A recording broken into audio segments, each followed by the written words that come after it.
sannan kuma in an ga wata ko kuma hukuncin ganin wata ya tabbata da cika sha'abana kwana 30 ga addu'ar da ake so mutum yayi.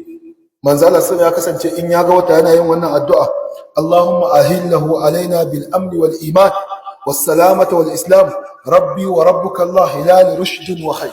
Haka manzo Allah yake, Allahumma ya Allah ahillahu alaina bil amni wal iman, ka sabkar da wannan watan a gare mu bil amni da kwanciyar hankali wal imani da imani. Kaga muna buƙatar wannan addu'a yanzu, kwanciyar hankali da imani, was salamata wal islam da kuma aminci da musulunci. Rabbi wa rabbuka Allah, kai wannan watan ina roƙon ubangiji na da ubangijinka Allah ya cika mana wannan gurin a cikin ka. Hilalul rushd, ya Allah ka sanya zamto wannan wata ne na shari'a, wa khairul wata ne na alkhairi. Wannan addu'a mu yi kokari mu dinga mu yi ta a lokacin da muka ga wata. Allahumma ahillahu alaina bil amn wal iman was salamata wal islam rabbi wa rabbuka Allah hilalul rushd wa khair. A wata ruwaya manzo Allah ya kasance ya fara da kabbara ce Allahu akbar.